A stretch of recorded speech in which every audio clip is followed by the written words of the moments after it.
Hey everyone, I wanted to go over the new and exciting Hunter Rise Sunbreak adjacent news that we got, and that is the fact that there's a brand new collaborations in the works for Monster Hunter and, interestingly enough, Assassin's Creed Valhalla. So if you haven't necessarily been keeping up with this, no one would necessarily blame you, since it seems like a lot of outlets have not necessarily reported on this just yet. So this originally was discovered as a Destiny data miner called Magmoderator for Assassin's Creed Valhalla.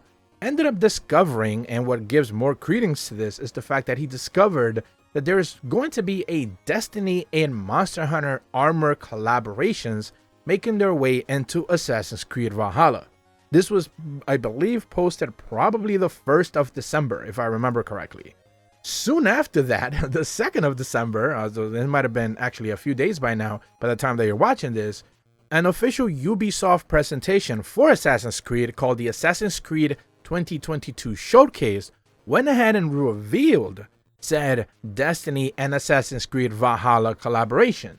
So essentially, one of the two leaked data mines for different armor sets has already dropped. So essentially, one of the two shoes was already dropped, and now we are just waiting for the second one to fully drop, and of course that would be Monster Hunter. So essentially, Monster Hunter armors will be making their way into Assassin's Creed Valhalla. Now, if you were wondering, like, what does that ultimately mean for Monster Hunter fans playing perhaps on the Nintendo Switch or the PC or even the Steam side of things, as even portraying to, you know, the upcoming PlayStation and Xbox launch and Windows launch of base Monster Hunter Rise and eventually Sunbreak, we don't necessarily know. There could be potentially new armor collaborations making their way retroactively for Monster Hunter Rise and Sunbreak in some way, shape, or form, as they are now kind of like gonna begin to collaborate for, you know, different, you know, franchises and stuff. Remember that World had received, I believe, some collaborations with like The Witcher and things like that. There were some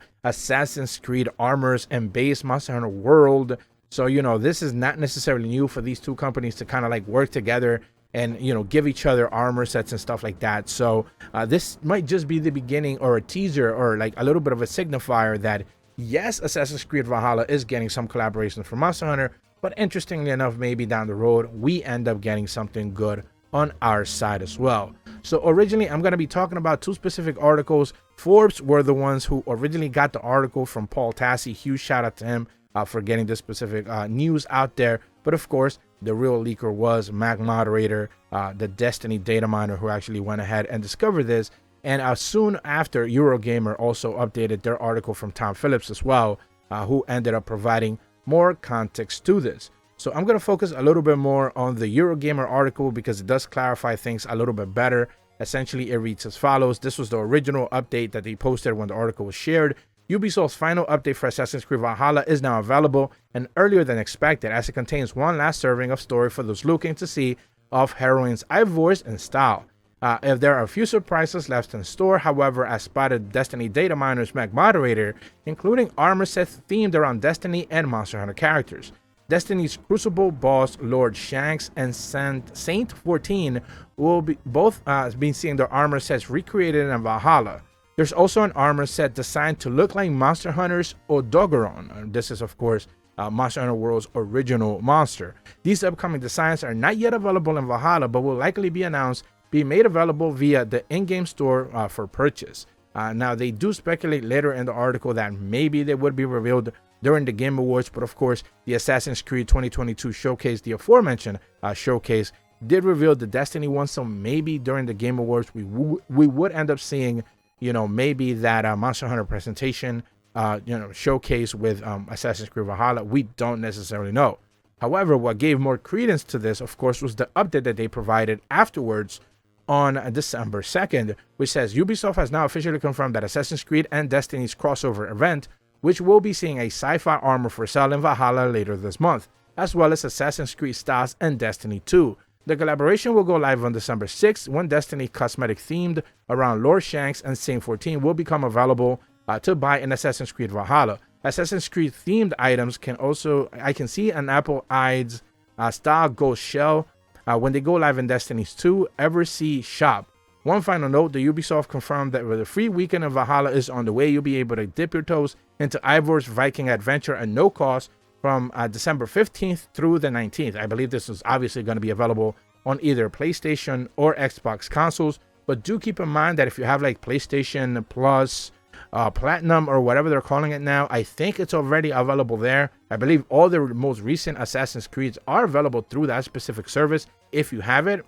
And I also believe most recently Assassin's Creed Valhalla was also added to Game Pass as well. So if you haven't necessarily played this game, you should be able to do so through Game Pass and PlayStation Plus Platinum, Premium, whatever the hell the name for that is. I have both, and I don't even play most of my games on there. I do use Game Pass because I literally don't buy Xbox games. I just have Game Pass.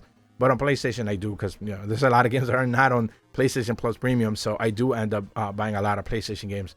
But it would be nice for Nintendo to do something like this, but alas, not really the point of this video. So it will be interesting to see when they end up revealing this official Monster Hunter Odogaron armor. Remember that the official Odogaron armor was relatively popular in base Monster Hunter world, so it would be interesting to see that armor making its way to Assassin's Creed Valhalla. Now, another thing that is worth considering, it is the fact that, like I mentioned before, we would retroactively end up seeing some of these armors maybe from Assassin's Creed Valhalla, or maybe another Assassin's Creed title make their way into Sunbreak at some point in time. Maybe once the whole PlayStation and Xbox side of things catch up with all the DLC, all the new monsters, all the free title updates, which as of right now, I do want to remind those people who are not necessarily up to date, we don't necessarily know how the roadmaps are going to work on PlayStation and Xbox and even the Windows side of things. Obviously, they're going to have their own release time windows. They're not going to drop all of them at the same time, so we are just going to have to wait and see. Most likely the Rise version will launch with pretty much everything up until the point of Sunbreak launch. But once Sunbreak does launch, we wouldn't necessarily expect all the free title updates to be available on day one. They would, start dropping maybe about a month apart from each other to kind of give players a chance to like progress and feel like actual progression, instead of being overwhelmed that there's just so much content available there and they don't necessarily know what to do or what is actual true progress. So that seems to be that the way that they're going to want to handle it, because that is the way we already have a precedence on that. That is how they handle it on the PC side of things. It took about 2.5 to 3 months for eventually the PC side of the Steam version of Monster Hunter Rise and Sunbreak to fully catch up. So, that is how they ended up handling that. But that's about all the details that we have for now regarding this Assassin's Creed Valhalla and Monster Hunter armor collaborations. We expect to see something relatively soon, as like I said, one shoe already dropped for the Destiny and Assassin's Creed Valhalla collaboration, and the Monster Hunter World 1 or maybe even Rise or Sunbreak collaborations, although it is Odogaron armor, so it would be a Monster Hunter World collaboration, should be revealed relatively soon. If you're brand new to my channel, be sure to leave a like and subscribe, hit the bell to receive notifications when the videos go up, and as always, thank you so much for watching. See ya!